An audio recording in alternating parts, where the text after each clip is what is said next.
بہت اچھے۔ بہرام تحسین بھری نگاہوں سے مجھے دیکھنے لگا۔ تمہارے جواب نے خوش کر دیا ہے۔ بیٹھو، یہ جادوگرنی ابھی آرام دہ جوتے منگوا لے گی۔ کیوں اشتارا؟ اس نے کہا، اتنے خوبصورت خطاب کی خوشی میں اپنی کھال کے جوتے بھی بنوا سکتی ہوں۔ اشتارا نے ہنستے ہوئے کہا، کھانے پینے کے بارے میں بتائیے۔ میں 10 منٹ قبل آئی ہوں اور میری زنبیل دان میں بہت کچھ ہے۔ شکریہ، بہرام نے بتایا۔ کھانے پینے سے فارغ ہو کر آئے ہیں؟ کوئی پیغام؟ اس نے کہا۔ مولوی صاحب واپس نہیں آئے، اشتارا بتانے لگی۔ ماؤں کے جلوس کی قیادت ان کی والدہ نے کی تھی۔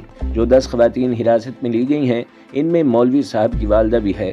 نورانی مسجد کے امام عبداللہ شاہ کو اس وقت گرفتار کر لیا گیا جب نماز فجر کی امامت کے لیے گھر سے نکلے تھے۔ اور آپ کے لیے تحریری پیغام ہے۔ اشتارا نے چارپائی کے نیچے سے بوری کا جھولا نکالا اور فرش پر الٹ دیا۔ گدی کاغذوں میں سے اس نے سبز جلد کی کاپی نکال کر بہرام کے حوالے کر دی۔ گتے کی جلد کے اندر کچھ بھی نہ تھا، اندرونی طرف شائستہ تحریر تھی۔ بہرام نے تحریر پڑھی اور جلدی میرے ہاتھ میں دے دی۔ تم بھی پڑھ لو برادر۔ میں نے روشنی کی سمت جلد کا رخ کیا اور پڑھنے لگا۔ را کا کالا بھیڑیا وجے داس ہوٹل میں غلام علی کے نام سے ٹھہرا ہوا ہے۔ وہ یہاں کے 3 ممتاز تاجروں نواز بٹ، عباس چودھری اور ہمالیہ ایکسپورٹر ریاض راجو سے فردن ملاقاتیں کرتا پایا گیا ہے۔ باور کیا جا رہا ہے کہ را یہاں کوئی بڑا ڈرامہ کھیلنے کی تیاری میں مصروف ہے۔ وجے کی مصروفیات کی روح کو دیکھنا ضروری ہے۔ برفانی لومڑی کی خدمات سود مند ہوں گی۔ وہ گزشتہ برس سے نواز بٹ کی دست راست بھی سمجھی جاتی ہے۔ رابطے کا نیا پوائنٹ بس اسٹینڈ۔ بہرام شاد اور اشتارا آپس میں سرگوشیوں میں باتیں کرنے لگے تھے، لیکن نواز بٹ کے نام نے میرے سارے حواس معطل کر دیے تھے۔ صرف ایک سوچ تھی جو سلگ رہی تھی، مہرزر اور نواز بٹ کے تعلقات۔ مجھے اس سے کوئی شکوہ نہ تھا۔ اس نے مجھ سے محبت جتائی تھی، نہ ہی وفا نبھانے کا کوئی وعدہ کیا تھا۔ مجھے تو اپنی پہلی پسند اور محبت کی موت کا دکھ تھا۔ جس جذبے کو محبت کہتے ہیں، وہ جذبہ اسی سنہری لڑکی نے میرے اندر جگایا تھا۔ اس سے پہلے بھی کئی لڑکیاں میرے قریب آئی تھیں، لیکن کسی کا تعلق چاہنے کی حد تک نہ بڑھا تھا۔ لیکن مہرزر کا جبری تعلق پہلی ہی ملاقات پر تعلق نہیں بلکہ چاہت کا روپ دھار گیا تھا۔ اس نے اظہار چاہت نہ کیا تھا، بلکہ میں نے تو اسے پیغام محبت دے دیا تھا۔ اگر وہ نواز بٹ کو چاہتی تھی تو اس کا فرض تھا کہ میری خوش فہمی توڑ دیتی، لیکن وہ پیغام سن کر مسکرا کر چپ رہی تھی۔ شہباز، بہرام نے دستک دے کر مجھے جگایا۔ تم نے پیغام پڑھ لیا ہے؟ وہاں لکھے جانے والے ڈرامے کا عنوان معلوم کرنا بے حد ضروری ہے۔ 1 نہیں 4 آدمی ہیں، کسی ایک کا انتخاب کیا جا سکتا ہے۔ مجھے کل بڑے پیر صاحب کو لینے دریا تک جانا ہے، کسی ملٹری گارڈ پر بھی قبضہ کرنا ہے۔ ہمارے گروپ میں بوقت ضرورت اعلیٰ سوسائٹی کے فرد کا کردار ادا کرنے کی صلاحیت بہت کم لوگوں میں ہے۔ 95% ممبران کا تعلق نچلے طبقے سے ہے۔ کچھ آزادی کی خاطر فوج، پولیس اور دیگر محکموں کو چھوڑ کر ہم سیان ملے ہیں۔ کیا تم تنہا فیلڈ میں چلے جاؤ گے؟ بہرام نے کہا۔ جی ہاں، آپ کی ہدایت کے ساتھ میں بتائے گئے ہدف تک پہنچنے کی کوشش کروں گا، میں نے کہا۔ تھینک یو، بہرام بولا۔ اشتارا، صبح شہباز تمہارے ساتھ شہر جائے گا، تم اسے ریحان تک پہنچاؤ گی۔ لیکن ادھر میری تلاش، میں نے کہا۔ ڈونٹ وری، بہرام ہاتھ اٹھا کر بولا۔ ہماری اشتارا کی زنبیل ہر مرض کی دوا ہے۔ یہ جوگن ساری بوٹیاں اپنی زنبیل میں رکھتی ہے، ریحان تک پہنچانا اس کا کام ہے۔ آگے کا پروگرام وہ بنائے گا، اس نے کہا۔ اشتارا اٹھی اور ایک گندی تھیلی لے آئی۔ تھیلی سے اس نے الجھے ہوئے کھچڑی بالوں کی ایک وگ اور 4 انچ چوڑی پٹی نکالی اور دکھانے لگی۔ پٹی پر چھوٹے چھوٹے بال چپکے ہوئے تھے۔ اس کی ضرورت نہیں، بہرام نے پٹی پر رکھ دی۔ وگ اور لباس سے کام چل سکتا ہے، بس اس چاند پر داغ دھبے ڈالنے پڑیں گے، ورنہ چاند رو بوڑھے پر ہر نگاہ شک کی پڑ سکتی ہے۔ پھر نیند آنے تک بہرام شاد مجھے آئندہ اقدام کے بارے میں لیکچر دیتا رہا تھا۔ اشتارا دوسرے کمرے میں تھی اور ہم دونوں ایک بستر پر ایک کمبل کے نیچے تھے۔ صبح جب مجھے بد شکل بونے نے جگایا تو بستر پر بہرام نہ تھا۔ بونے نے بتایا کہ وہ فجر کی اذان سے پہلے واپس چلا گیا تھا۔ بونے کی رہنمائی میں مجھے قدرتی ضروریات سے باہر جا کر فراغت حاصل کرنا پڑی تھی اور برساتی نالے کے پارے جیسے پانی سے آف غسل کیا تھا۔ بونے نے گھاس کے بنے ہوئے جوتے دیے تھے جن کو پولیں کہا جاتا ہے۔ بے حد نرم پولیں تھیں۔ ناشتے میں 2 پراٹھے اور کسی جنگلی بوٹی کا قدرے کڑوا ساگ تھا۔ اگر شریک طعام اشتہارا نہ ہوتی تو شاید میں روٹی روکھی کھا لیتا۔ بغیر دودھ کے قہوہ پی کر مجھے تیاری کا حکم دیا گیا تھا۔ بونے نے مجھے ایسے ہی تیار کیا تھا جیسے رنڈوا باپ اسکول کے بچے کو تیار کر رہا ہو۔ وہاں آئینہ نہ تھا، اس لیے میں بے حد میلے لباس، گندے چہرے اور وگ کے ساتھ نہ جانے کیسا دکھائی دینے لگا تھا۔ البتہ اشتارا نے تنقیدی نگاہوں سے جائزہ لے کر پاس کر دیا تھا۔ وہ خود بھی بیکارن کے میک اپ میں تھی۔ پکڑے جانے کا جو خوف تھا وہ دور ہو گیا تھا۔ ایک بیکاری جوڑے میں نگران کو کیا مل سکتا تھا؟ ایک خالی بوری میرے کاندھے پر تھی اور ایک جھولا اشتارا نے شانے سے لٹکایا ہوا تھا۔ 1 گھنٹے کے پیدل سفر کے بعد سڑک پر جا کھڑے ہوئے۔ اشتارا نے ایک کھڑکھڑاتی پک اپ کو ہاتھ دے کے اشارے سے روکا اور ہم دونوں اس کے پچھلے حصے پر چڑھ گئے۔ یہاں پر چند دیہاتی عورتیں اور مرد پہلے ہی بیٹھے ہوئے تھے۔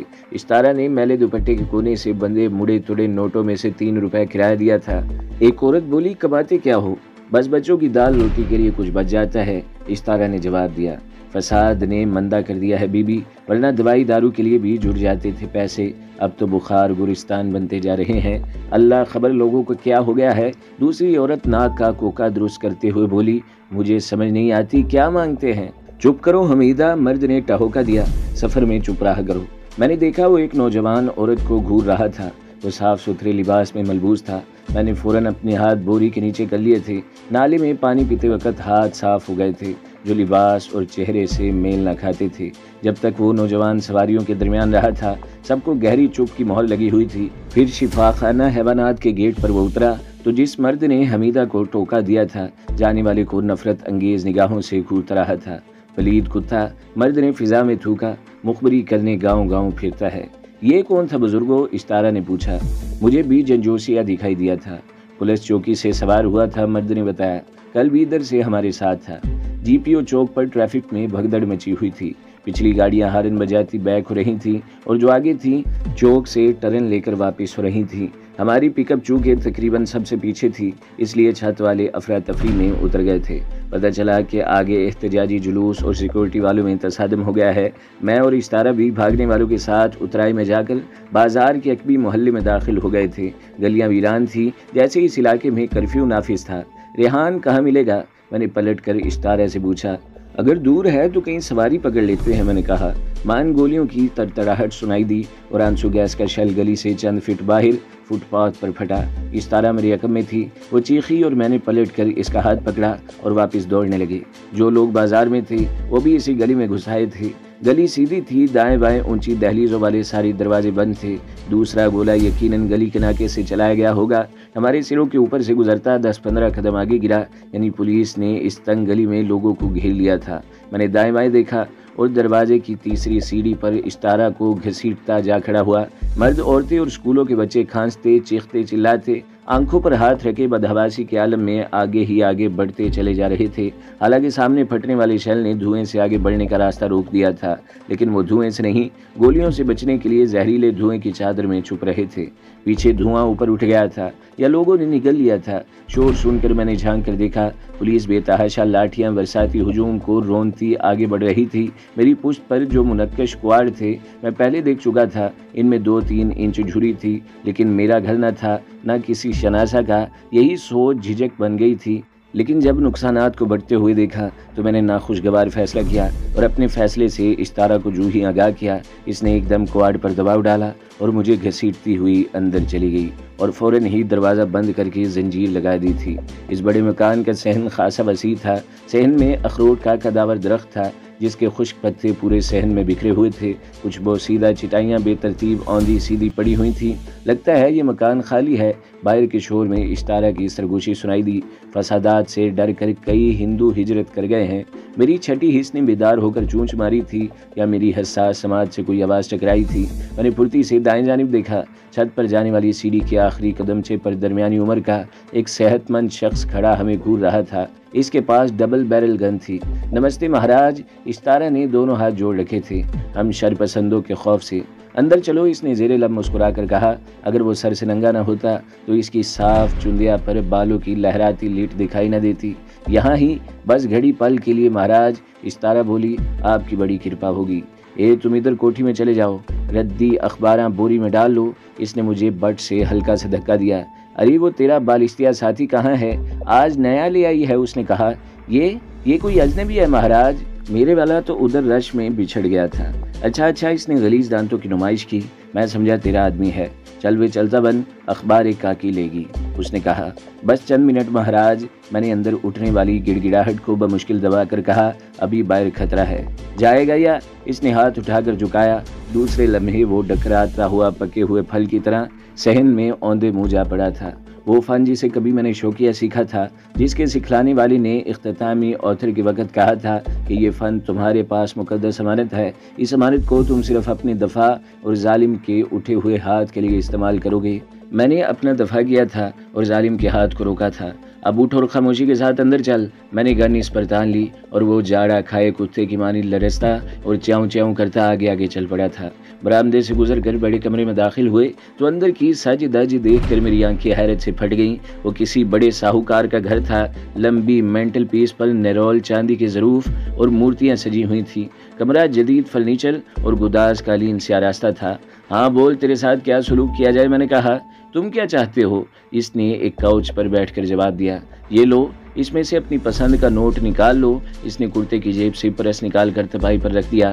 تم چلے جاؤ، لڑکی سے میں الگ معاملہ طے کر لوں گا، اس نے کہا۔ میں نے گن کی بیرل سے پرس اشتارہ کے پاؤں میں پھینک دیا۔ اس نے پرس کھول کر سارے نوٹ نکالے اور اپنے گریبان کے اندر لٹکا دیے۔ میں چاہتی ہوں معاملہ ابھی طے ہو جائے۔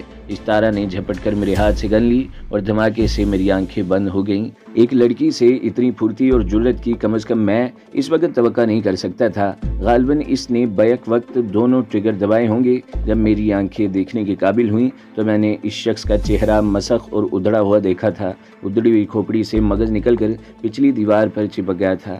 گہری سانس لے کر میں نے اشتارہ کی جانب دیکھا۔ وہ مطمئن انداز میں مسکرا رہی تھی۔ اس کی ضرورت تو نہ تھی۔ میری زبان سے ٹوٹے ہوئے الفاظ ادا ہوئے۔ ہم اسے بے ہوش نہیں، اشتارہ بولی۔ یہ کافر کا بچہ مجھے پہچانتا تھا، اس نے کہا۔ چلو نکل چلیں، میں نے کہا۔ اگر کوئی آ گیا تو ہم پھنس جائیں گے۔ میری خواہش ہے کوئی اور آئے۔ وہ دوسرے کاؤچ پر بیٹھ گئی۔ ویسے بونی اچھی ہوئی ہے، میں تمہارے لیے کہہ رہی ہوں، تمہارا آج پہلا دن ہے، تم باہر نظر رکھنا۔ آئے ہیں تو ان بوریوں میں سے کچھ لے چلیں، اس نے کہا۔ جب ہم باہر نکلے تو گلی بالکل سنسان تھی۔ ہاں، کچھ ٹوپیاں اور ٹوٹے ہوئے ہوائی چپل گلی میں پڑے ہوئے تھے۔ ہماری بوریوں میں چاندی کے برتن، مورتیاں، 25-30 تولے طلائی زیورات اور ساری جیبوں میں کرنسی نوٹ بھرے ہوئے تھے۔ میرے لیے بطور خاص میڈان فرانس سیاہ رنگ کا ریوالور ماں میگزین اشتارہ نکال لائی تھی۔ واپس چلیں گے نا؟ گلی میں چلتے چلتے میں نے پوچھا۔ کہاں؟ اس نے گردن موڑ کر پوچھا۔ ڈیرے اور کہاں؟ میں نے بتایا۔ اتنے قیمتی سامان کے ساتھ کہاں جائیں گے؟ یہ صرف ہم جانتے ہیں، اس نے بے پرواہی سے جواب دیا۔ اصل ڈیوٹی کر کے جائیں گے، یہ تو باغ دوڑ کا بونس ہے، اس نے کہا۔ دوسری طرف بل کھاتی سڑک تھی۔ سڑک کے کنارے جگہ جگہ ردی کاغذوں اور ٹین ڈبے کے چھپر تھے۔ چھپروں کے سامنے ریڑے کھڑے ہوئے تھے جن پر بورے اور بنڈل لوڈ ہو رہے تھے۔ آ بھائی شتارو، تھڑے پر بیٹھے بوڑھے نے ہانک لگائی۔ بہت دنوں بعد پھیرے پر آئی ہے، اس نے کہا۔ بیمار ہو گئی تھی دینو چاچا، اس نے بوری تھڑے کے ساتھ پٹخ دی۔ گاؤں چلی گئی تھی، اب میرا بھائی بھی میرے ساتھ پھیری کا کام کرے گا۔ بے روزگار ہے نا؟ میں نے کہا بھائی بچوں کی پلٹن کیسے پلے گی؟ چل سڑکوں گلیوں میں بکھرا ریجک چن لینا میرے ساتھ۔ اچھا سوچا تو نے شتارو، بوڑھا کش لگا کر کھانستے ہوئے بولا۔ کاٹھی صحت ابھی اچھی ہے اس کی؟ اے بھائی کیا نام ہے تیرا؟ اس نے کہا۔ سابو، اشتارہ بول پڑی۔ لے چاچا، خاص تیرے لیے لائی ہوں، پورے 2 من کی گانٹھ یوں اٹھائے گا، اس نے کہا۔ دیہاڑی کی بات بھی بول دے، بوڑھے نے مجھے بغور دیکھ کر کہا۔ اے بول، مجھے ضرورت ہے۔ کنڈے پر کام کرے گا، اس نے کہا۔ پورے 30 روپے، رہنے کی جگہ اور کھانا پینا، بس کم نہ جا سکتی۔ میں نے ابھی نوکری نہیں کرنی شتارو۔ اشتارہ نے غیر متوقع اور غیر طے شدہ باتیں کر کے مجھے پریشان کر دیا تھا۔ شاید وہ میری کارروائیوں کے لیے معقول آڑ اور رہائش کے لیے مناسب انتظام کرنا چاہتی تھی، مگر وہ بھول گئی تھی کہ جو ٹاسک مجھے دیا گیا ہے اس کے لیے میں کسی کا کل وقتی ملازم نہیں ہو سکتا تھا۔ بات پکی ہو جائے تو لے آنا ان کو یہاں، بابے نے کہا۔ اشتارہ نے اپنی بات سنبھالتے ہوئے کہا۔ چاچا، ان کے بچے ادھر اکیلے ہیں؟ ابھی چاچا نے ہاں نہ کا فیصلہ نہیں کیا تھا کہ ایک نئی پک اپ آ کر سامنے رکی اور ایک قد آور وجی نوجوان باہر آیا۔ وہ اشتارہ کو دیکھ کر کھل سا گیا تھا اور والہانہ انداز میں آگے بڑھا تھا۔ انداز سے تو یوں لگتا تھا جیسے وہ آتے ہی ستارہ کو باہوں میں سمیٹ لے گا۔ ستارہ نے بھی اسے والہانہ پن کا مظاہرہ کیا تھا، لیکن دونوں ایک دوسرے کے قریب جا کر رک گئے تھے۔ ستارہ میلے دوپٹے کا کونا دانتوں میں دبا کر مسکراتی ہوئی اس کے ساتھ واپس آئی تھی۔ مال تیار ہے چاچا؟ نوجوان نے مجھ پر ایک سرسری نگاہ ڈال کر چاچا سے پوچھا۔ مندہ جا رہا ہے سردار صاحب، چاچا نے خالی گودام کو حسرت بھری نگاہوں سے دیکھا۔ ہنگاموں نے ہر طرف خوف و ہراس پھیلا دیا ہے، ابھی اطلاع آئی ہے 7 شہری ہلاک کر دیے گئے ہیں۔ یہ اب روز کا معمول بن چکا ہے چاچا، نوجوان نے کہا، لیکن بہت دن نہیں چلے گا، یہ ظلم کا حد چھوڑا، اس نے کہا۔